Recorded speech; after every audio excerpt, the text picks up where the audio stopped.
Saya diundang untuk melayani satu acara ibadah lepas sambut. Tahu lepas sambut? Lepas dan sambut. Tahun yang berlalu dan tahun yang datang. Ada 3 marga yang bikin acara ini. Haroan, Utajulu, dan Utahayan.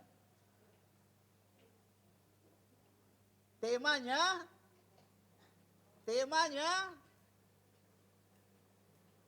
Punguan Ponggulu Ponggok Nai Borngin. Haleluya.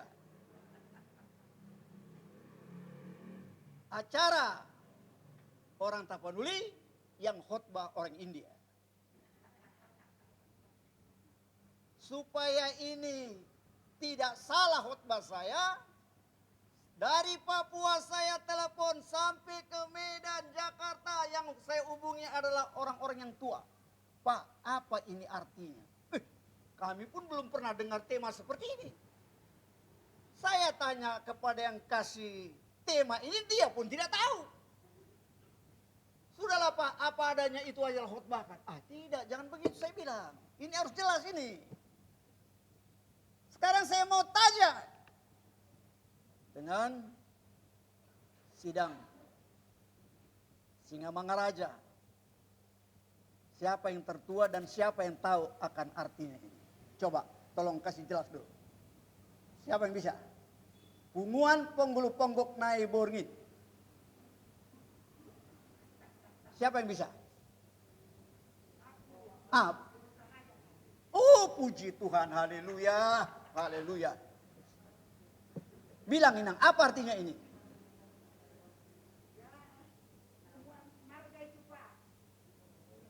Terus, ya punguan kumpulan.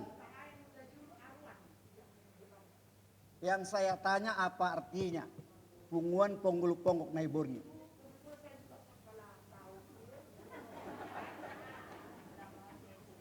Amang. Hah? Persatuan. Itu.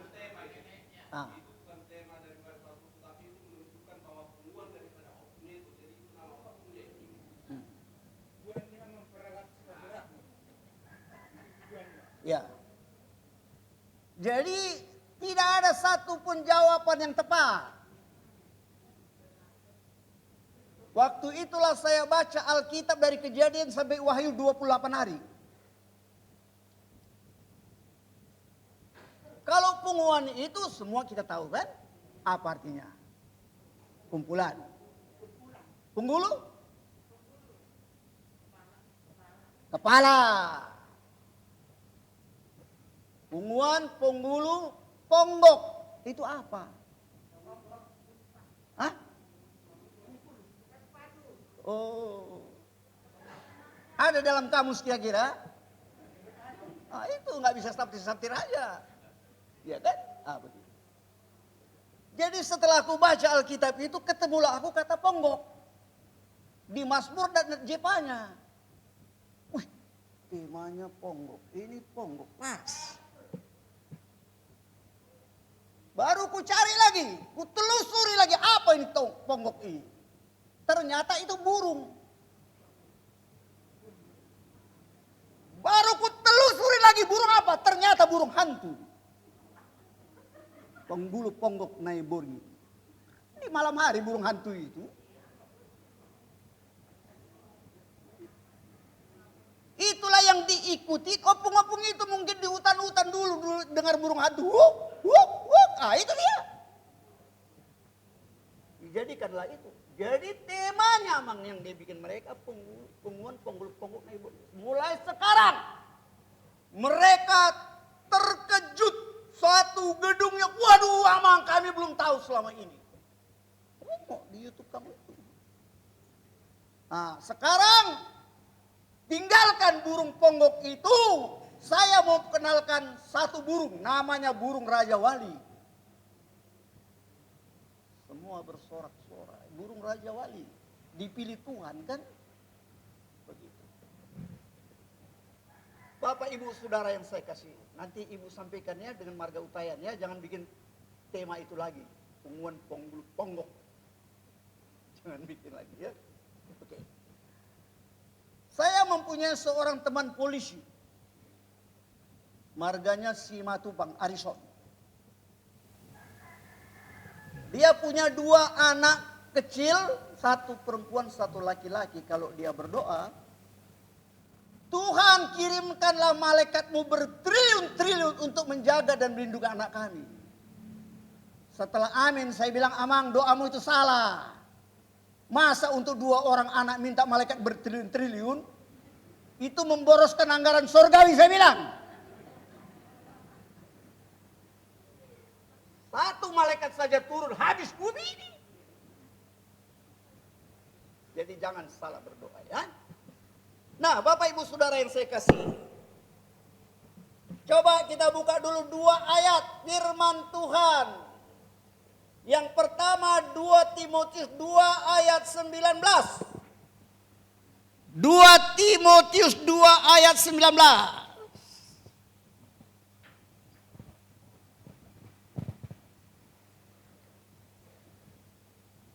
Yang sudah dapat baca dengan suara keras.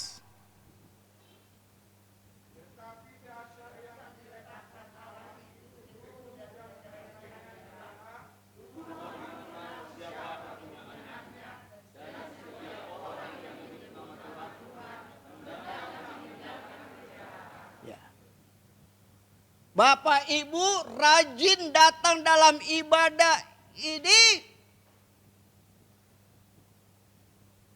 Itu tidak menentukan. Penentuannya adalah kalau meterai Tuhan itu ada di atas kita. Haleluya. Tetapi dasar yang diletakkan Allah itu teguh. Dan meterainya ialah Tuhan mengenal siapa kepunyaannya. Dan setiap orang yang menyebut nama Tuhan hendaklah meninggalkan kejahatan. Haleluya. Tinggalkan. Tidak ada kompromi. Tinggalkan. Kisah 17 ayat 30. Kisah 17 ayat 30. Kalau meterai Tuhan ada di atas kita, Bapak Ibu akan terhindar malapetaka apapun yang datang. Sekarang manusia dalam keadaan ketakutan. Takut mati, takut corona. Mulai dari corona jalan sampai hari ini saya tidak pernah berhenti. TNI Polri yang paling banyak mendukung perjalanan saya. Baca Kisah 17 ayat 30.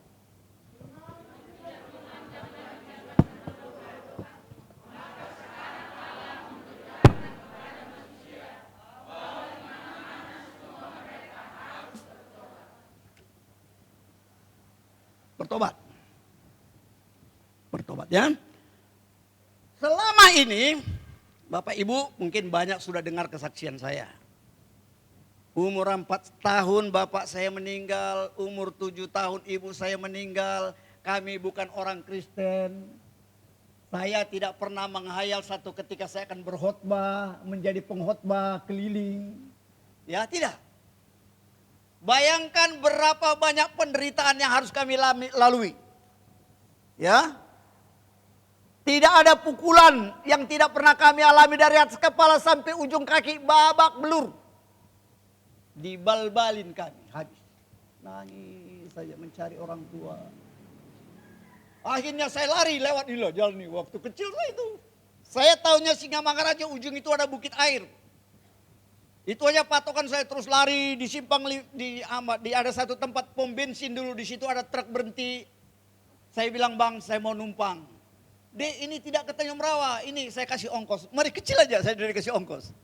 "Kamu di situ ada termin naik." Saya naik mobil batu, saya turun di kayu besar, saya naik truk lagi, saya turun di hutan, saya masuk ke satu tempat yang tidak tahu saya akhirnya diterima seperti anaknya sendiri. Di situlah aku merasa surga. Tidak pernah marah, tidak pernah apapun ya. Bahagia saya. Tapi kerja saya menggembalakan sapi. Harus bawa sapi-sapi menyeberang sungai. Jadi kalau dulu waktu kecil itu muka-muka sapi yang saya lihat. Coba sekarang. Muka anak-anak Tuhan yang saya lihat. Karena Yesus sudah memberikan kepada saya jubah yang baru. Yesus beri aku jubah baru. Yesus beri aku hidup baru. Sejak Yesus jamah hatiku, hidupku diubahnya. Yesus beri aku jubah baru. Semua harus kenakan jubah baru. Saya harus membawa sapi menyeberang sungai, panas, dingin, hujan, menyeberang banjir-banjir, lapar, haus, semuanya saya tahankan. Satu hari masih remaja aku bertanya apa sebenarnya tujuan hidup ini. Datang jawaban tujuan hidupmu balas dendam. Tahun 77 ku hajar satu preman jagoannya, ku potong-potong lehernya, ku potong-potong pada habis. Muka aku berdarah-darah. Karena tujuan hidup balas dendam. Tahun 77 saya masuk, setelah lewat saya diancam hukuman mati. Hukuman mati. OPC menjuta hakim saya. Bagaimana aku bisa jatuhkan salah satu jagoan di sini? Premannya. Aku punya ilmu. Dukun saya, penghulu damak. Zaman Tarigan. Rajanya Simalungun itu. Di Bangun Purba ada. Di Galang ada, di Batangkuis ada, Tanjung Rawa ada.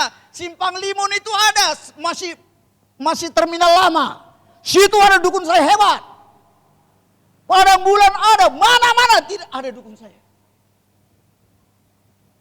Ya, itulah saya tujuan hidup saya balas dendam kepada orang yang punya menyiksa kami. Tapi akhirnya yang kena bukan orang yang menyiksa kami, orang lain yang jagoan.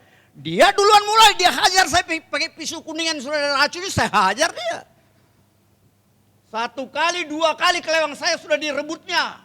Tapi saya tidak menyerah karena biasa saya berkelahi dengan sapi-sapi di hutan. Saya lompat kembali, saya hajar kembali, putus lehernya, saya hajar dia. Saya potong-potong dia. Hukumannya berbeda dengan orang penikaman. Kalau saya keluar badan saya, muka saya berdarah, semua orang lari kalang kabut. Mungkin udah muka setan. Tapi dalam penjara,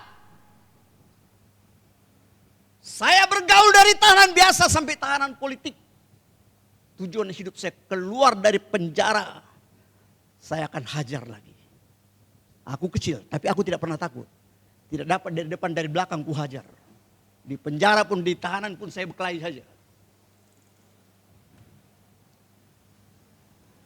Saya jatuh sakit dalam penjara.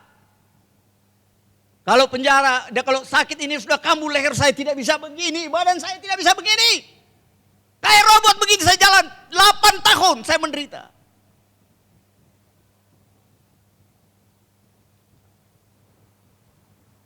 Kalau di luar penjara masih bisa cari, dukun, dokter bisa cari. Tapi dalam penjara siapa yang mau dicari? Tidak ada. Ketika penyakit itu menyerang, saya hanya berpikir sebentar lagi saya akan mati. Saya pergi bersandar di tembok penjara untuk menungguan kematian. 700 orang tidak ada yang tahu kalau saya sakit. Pada saat itulah saya melihat ada seorang bapak. Dan bapak itu bukanlah seorang Kristen, tapi dia adalah seorang ustadz. Namanya Jafar Siddiq, asal dari kota Perbaungan. Ada 12 orang masuk penjara kasusnya perampokan. Bapak ini yang datang kepada saya. Dia tidak tanya kau siapa, bikin apa di sini, tidak. Dia memberikan satu buah Alkitab Perjanjian Baru dan dia katakan di sana ada kebaktian orang Kristen, pergilah. Setelah itu dia tinggalkan saya. Jadi yang memberikan Alkitab saya bukan orang Kristen, bukan pendeta. Tapi seorang yang tidak mengenal Tuhan. Adakah sesuatu yang mustahil bagi Tuhan? Percaya atau tidak Bapak Ibu ketika Tuhan perintahkan burung gagak untuk mengantar roti dan daging kepada Elia? Kalau sekarang kita melacak alamat, itu bisa pakai GPS ya Pak. Tapi bagaimana burung gagak itu bisa melacak di mana Elia tersembunyi? Tapi tepat sasarannya. Jadi yang memberikan Alkitab bagi saya bukan orang Kristen. Setelah saya pegang Alkitab itu, saya melangkah pelan-pelan masuk ke dalam ruangan itu. Saya lihat sekitar 70 orang yang mengikuti kebaktian. Semuanya orang-orang penjara. Disitulah saya bertemu dengan Japikir Sinaga. Disitulah saya bertemu dengan Nadia Munggali, preman Sambu, tinggi besar orangnya. Penjara mana yang tidak pernah dimasuki, dihajarnya semua orang-orang ini. Robert Silitonga yang membunuh kepala Tirtadadi Sumatera Utara. Dan penjahat-penjahat lain. Saya berjumpa dengan mereka. Semuanya dalam ibadah. Yang pimpin ibadah, Pendeta Paul Sinaga dari Gereja Sidang Jemaat Allah. Setelah dia menyampaikan firman Tuhan, itulah pertama sekali saya ikut ibadah. Kami diundang sama-sama bangkit berdiri untuk menyanyikan satu pujian. Ku datang Tuhan, datang padamu. Sucikan hati saya di dalam darah-Mu. Jam 3 sore siang bolong. Tiba-tiba saya melihat sebuah salib muncul. Ketika saya melihat salib itu saya takut. Karena kami tidak pernah berurusan dengan salib. Pada saat saya hampir mau mati, dukun saya tidak bisa menolong. Ilmu saya tidak berguna. Keluarga saya tidak bisa menolong. Tapi sebuah salib yang datang. Itu pertanda bahwa salib itu tidak dapat dibatasi oleh apapun. Salib itu tidak dapat dirintangi oleh apapun. Salib itu akan menerobos segala-galanya. Dan sampai kepada tujuannya. Renungkan baik-baik. Di atas kayu salib itulah Yesus membayar utang dosamu lunas. Haleluya. Jangan main-main. Jangan kamu salibkan Tuhan Yesus untuk 2 kali ya. Jangan kamu dengarkan di sini iya sampai sana kamu hajar lagi. Takutlah sama Tuhan, takutlah Tuhan. Mau umur yang panjang? Mau? Coba lihat Amsal 4 ayat 10, cepat. Takut akan Tuhan memperpanjang umur tapi tahun-tahun orang fasik diperpendek. Ada nggak di situ ayatnya? Mazmur 91 ayat 16. Dengan panjang umur akan kukenyangkan dia dan akan kuperlihatkan kepadanya keselamatan daripadaku. Amsal 10 ayat 27. Takut akan Tuhan memperpanjang umur, tapi tahun-tahun orang fasik diperpendek. Mau diperpendek? Kepadamu kuperhadapkan kehidupan dan kematian, berkat dan kutuk. Mana yang kamu pilih?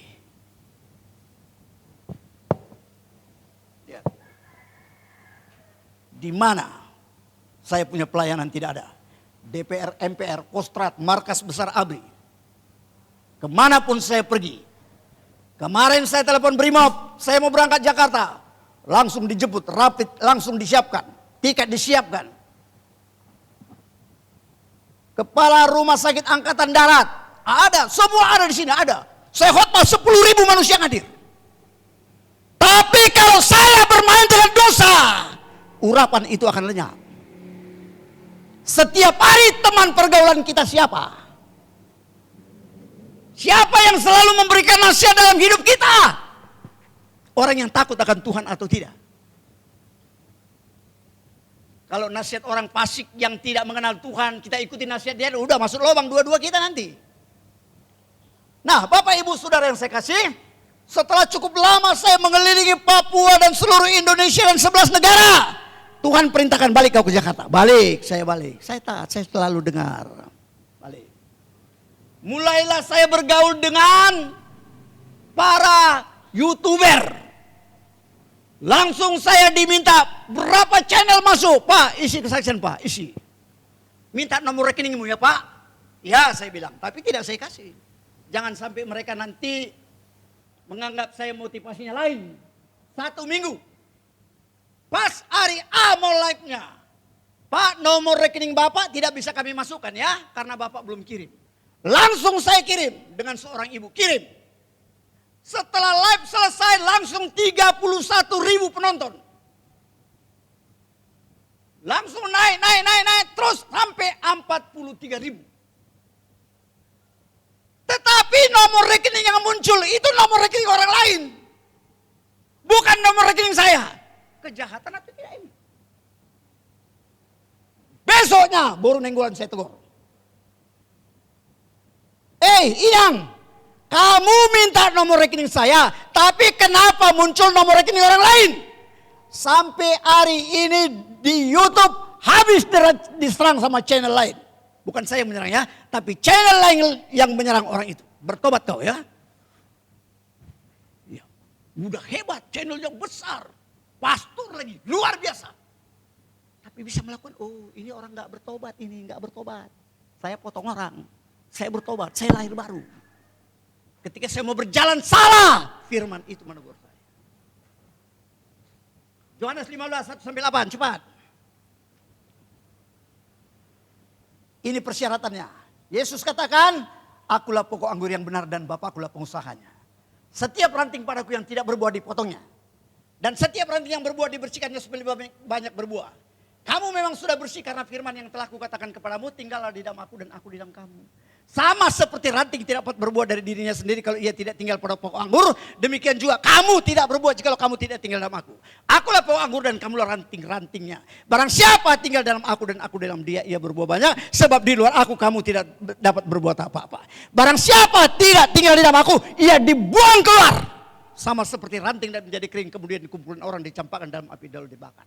Jikalau kamu tinggal di dalam aku dan firmanku tinggal di dalam kamu, mintalah apa saja yang kamu kehendaki dan kamu akan menerimanya. Dalam hal inilah Bapakku dipermuliakan, yaitu jikalau kamu berbuah banyak dan dengan demikian kamu adalah murid-muridku, kata Tuhan Yesus. Haleluya. Ini persyaratannya. Jadi Bapak Ibu dalam satu minggu, hari Minggu datang ke gereja, Senin sampai Sabtu, kemana Bapak Ibu pergi? Adakah waktumu untuk merenungkan firman Tuhan? Siapakah teman seperjalananmu? Apakah habis waktumu di Lapo atau di mana-mana saja? Sayang, jangan buang waktu sia-sia. Bergaullah intim dengan Tuhan. Bapak Ibu Saudara yang saya kasih, kita buka lagi ayat firman Tuhan. Mari kita buka lagi. Di dalam Amsal 1:23-30. Berpalinglah kamu kepada teguranku. Sesungguhnya aku hendak mencurahkan isi hatiku dan memberitahukan perkataanku kepadamu. Oleh karena kamu menolak ketika aku memanggil. Dan tidak ada orang yang menghiraukan ketika aku mengulurkan tanganku. Bahkan kamu mengabaikan nasihatku dan tidak mau menerima nasihatku. Maka aku juga akan menertawakan cilakamu. Aku akan berolok-olok apabila kedahsyatan datang ke atasmu. Apabila kedahsyatan datang ke atasmu dan celaka melanda kamu seperti angin badai. Pada saat mereka akan berseru kepadaku tapi tidak akan kujawab. Mereka akan tekun mencari aku tapi tidak menemukan aku. Oleh karena mereka benci kepada mengetahui dan tidak memiliki takut akan Tuhan. Masa-masa ini Roh Kudus masih memberi peluang untuk kita berseru. Jangan sampai ketika dia ada di tengah-tengah kita sakiti, dia akan pergi jauh dari kita. Pada saat nanti kita babak belur, kita berteru, dia tidak akan datang lagi untuk menolong kita. Masih ada waktu, masih ada waktumu. Tetapi ingatlah waktumu, kunjunganmu hanya singkat di muka bumi ini. Coba berdiri 12 orang di tempat. 12 orang berdiri di tempat dengan Alkitabnya. Cepat, cepat. Amang masih ada, belum memang, tolong kasih tahu memang. Kalau setengah jam lewat tolong Amang tegur. Supaya aku berhenti. Cepat-cepat berdiri. 12 orang, cepat berdiri di tempat. 12. Atop. Lambatnya. Makanya TNI Polri lo siap. Nah begitu. Anak Tuhan harus lebih dari, enggak usah pakai itu Mang, saya yang baca. Cepat. Kalau kami yang baca nanti lambat. 12 orang, baru 4. Bagaimana ini? Untuk membaca firman Tuhan. Ayo, berapa? Sudah?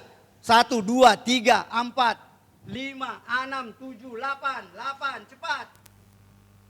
9, 10, udah ada 12? Ya. Amang Kejadian 5 ayat 5. Kejadian 5 ayat 8. Kejadian 5 ayat 11. Jangan tanya ulang lagi ya, karena waktu kita singkat. Kejadian 5 ayat 11.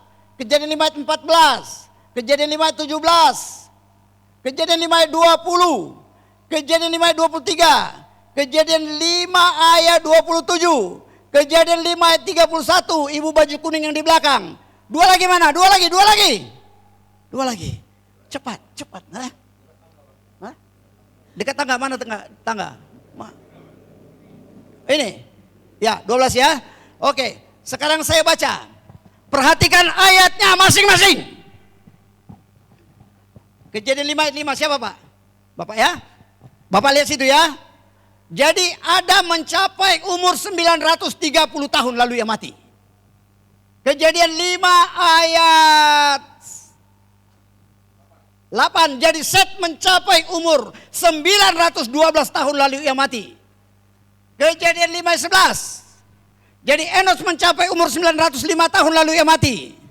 Kejadian 5 ayat 14. Jadi Kenan mencapai umur 910 tahun lalu ia mati.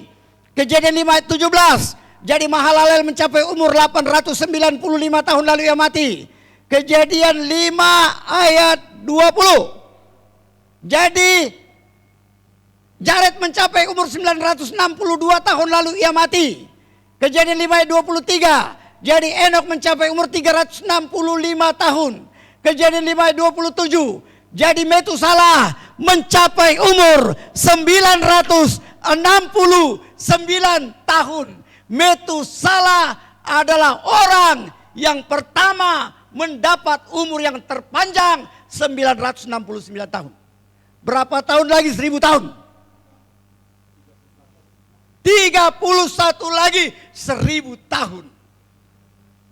Kejadian 5 ayat 31. Jadi Lamek mencapai umur 777 tahun lalu ia mati. Kejadian 6 ayat 3. Berfirmanlah Tuhan, Rohku tidak akan tinggal selama-lamanya dalam manusia. Karena manusia itu daging, umurnya hanya 120 tahun saja. Mazmur 90 ayat 10. Masa hidup kami 70 tahun. Dan kalau kami kuat 80 tahun.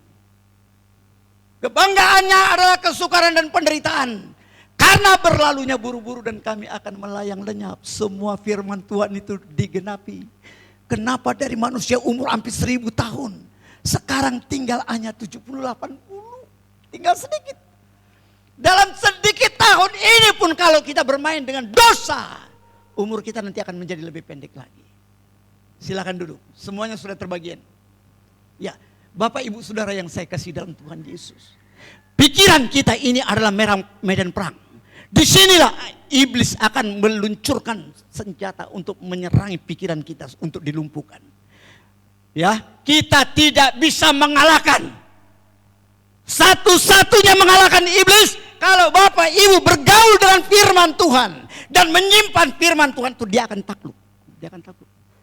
Itu makanya orang Kristen dibuatnya malas untuk membaca Alkitab. Rajin datang ke gereja boleh, tapi membaca jangan. Malas, ngantuk kita dibuat. Saya adalah orang yang pernah dibelenggu puluhan tahun oleh iblis. Ya, bayangkan minuman keras jagonya. Rokok 45 bungkus saya isap satu hari jisam sebulan garam. Hancur hidupku, tinggal mati. Tapi bagaimana hari ini saya bisa panglima pun saya pimpin. Semua hormat. Kalau Bapak Ibu menyatukan diri Bapak Ibu dengan firman Tuhan, kamu akan diangkat menjadi kepala kata Tuhan. Kamu tidak akan jadi ekor, kamu naik. Kamu akan jadi pimpinan. Itu karena firman Tuhan. Ya, Bapak Ibu Saudara yang saya kasih, tolong. Saya waktu umur 17 tahun, saya bertobat di penjara. Begitu saya sembuh dari sakit, saya langsung berdoa, Tuhan, aku tidak mau hidup lagi. Angkat aku Tuhan. Tapi doa saya tidak didengarkan Tuhan. Sekarang usia saya 65 tahun. Tuhan sudah kasih bonus berapa banyak. Sekarang saya sudah tahu tujuan hidup ini. Tidak lain. Hanya untuk menyenangkan hati Tuhan. Dengan demikian umur yang panjang itu dia akan berikan kepada kita. Amsal 3, 1-26. Cepat buka Alkitabmu. Halo ibu-ibu, bapak-bapak, gagah-gagah, ganteng-ganteng, cantik-cantik. Datang ke gereja, tapi Alkitab tidak ada di tangan. Amang, bagaimana ini?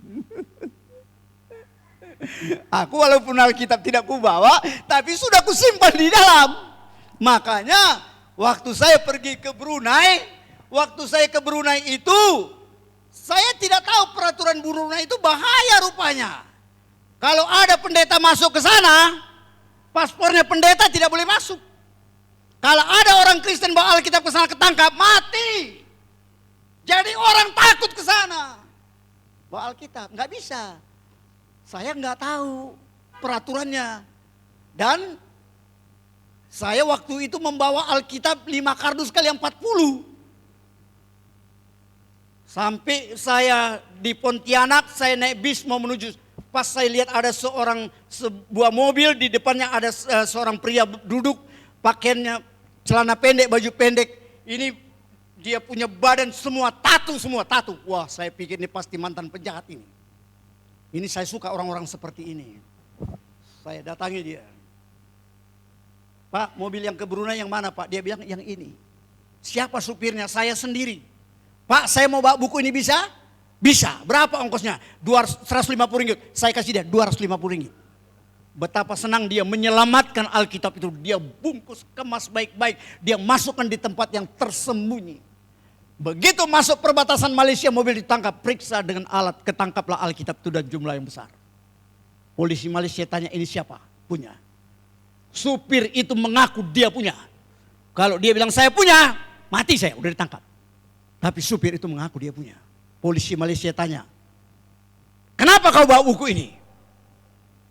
Preman itu lalu bertanya, ada apa dengan buku ini dengan polisi Malaysia? Polisi Malaysia tidak bilang, kau tidak tahu ini bisa cuci otak manusia. Supir itu bilang, baguslah kalau bisa cuci otak manusia. Akhirnya Alkitab saya masuk semua masuk. Kalau Tuhan buka jalan, siapa yang bisa menutup? Kalau Tuhan menutup, siapa yang bisa membuka? Karena itu perlu kenal kita semua. Ini belum apa-apa pelayanan saya. 8 jenis helikopter saya pakai. Sayang, tadi mau saya tayangkan semua. Pesawat apa yang tidak pernah saya pakai dalam negeri, luar negeri. Saya pergi ke Jerman, saya tidur di rumah Marga Siahan. Banyak orang Tapanuli di sana. Di mana ada orang Tapanuli, itu Tuhan sudah kasih kepada saya, itu saudaramu. Luar biasa. Karena itu Bapak Ibu yang mendengarkan khotbah saya pada pagi hari ini. Walaupun saya tidak ada di tempat ini, tolong sisipkan doa untuk masa depan. Karena Tuhan sudah tunjukkan tanda-tanda yang luar biasa kepada saya lewat mimpi. Masa depan yang penuh harapan Tuhan akan berikan kepada kita. Haleluya. Haleluya. Percayalah sungguh-sungguh. Amsal 31-26 saya baca. Amsal 31-26. Hai anakku, janganlah engkau melupakan ajaranku dan biarlah hatimu memelihara perintahku. Karena panjang umur dan lanjut usia serta sejahtera akan ditambahkannya kepadamu. Janganlah kiranya kasih dan setia meninggalkan engkau. Kalungkanlah itu pada lehermu, tuliskanlah itu pada loh hatimu. Maka engkau akan mendapat kasih dan penghargaan dalam pandangan Allah serta manusia. Percayalah kepada Tuhan dengan segenap hatimu. Dan janganlah bersandar kepada pengertianmu sendiri. Akuilah diam segala laku, maka ia akan meluruskan jalanmu. Janganlah engkau menganggap dirimu sendiri bijak, takutlah akan Tuhan dan jauhilah kejahatan. Itulah akan menyembuhkan tubuhmu dan menyegarkan tulang-tulangmu. Muliakanlah Tuhan dengan hartamu dan dengan hasil pertama dari segala penghasilanmu. Maka lumbung-lumbungmu akan diisi penuh sampai melimpah-limpah dan bejana pemeraanmu akan meluap dengan air buah anggurnya. Hai anakku, janganlah engkau menolak didikan Tuhan dan janganlah engkau bosan akan peringatannya. Karena Tuhan memberi ajaran kepada orang yang dikasihnya seperti seorang ayah kepada anak yang disayangi. Berbahagialah orang yang mendapat hikmat, orang yang memperoleh kepastian karena keuntungannya melebihi keuntungan perak dan hasilnya melebihi emas. Ia lebih berharga daripada permata. Apapun yang kau inginkan tidak dapat menyamainya. Umur yang panjang ada di tangan kanannya, tangan kirinya kekayaan dan kehormatan. Jalannya adalah jalan penuh bahagia, segala jalannya sejahtera semata-mata. Ia menjadi pohon kehidupan bagi orang yang megang. Siapa yang berpegang padanya akan disebut berbahagia. Dengan hikmat Tuhan telah meletakkan dasar bumi, dengan pengertian tapnya langit. Dengan pengetahuannya air samudera raya berpencaran dan awan menitikan embun. Hai anakku, janganlah pertimbangan dan kebijaksanaan itu menjauh dari matamu, peliharalah itu. Maka itu akan menjadi kehidupan bagi jiwamu dan perhiasan bagi lehermu. Maka engkau akan berjalan di jalanmu dan aman dan kakimu tidak akan terantuk. Jikalau engkau berbaring, engkau tidak akan terkejut, tapi engkau akan berbaring dan tidur nyenyak. Janganlah takut kepada kekejutan tiba-tiba atau kepada kebinasaan orang fasik bila itu datang, karena Tuhanlah yang menjadi sandaranmu, yang akan menghindarkan kakimu dari jerat. Itu kata firman Tuhan. Haleluya. Pada saat engkau berjalan, kalau firman Tuhan itu ada dalam kehidupan kita, firman Tuhan itu akan menuntun kita.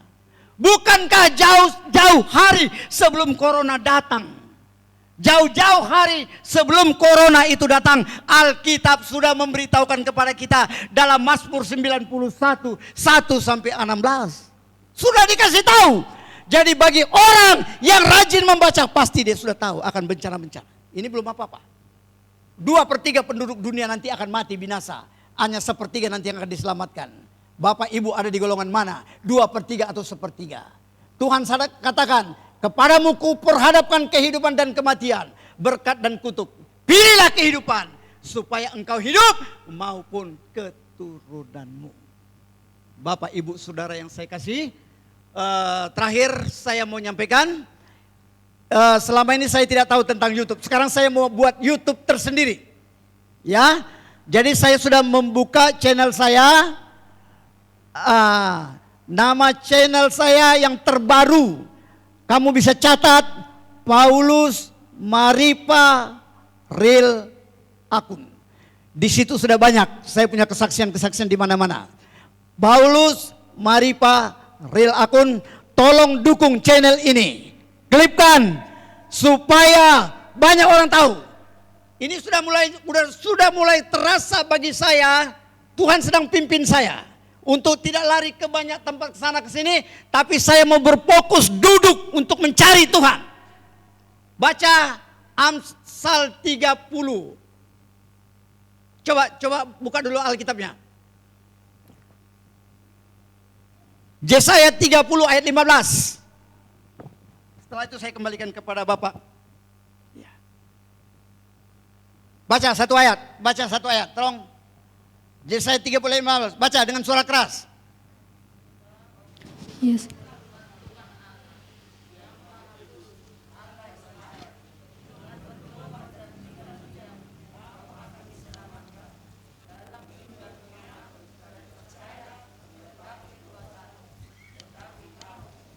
Ya, dengan bertobat dan tinggal diam, kamu akan diselamatkan.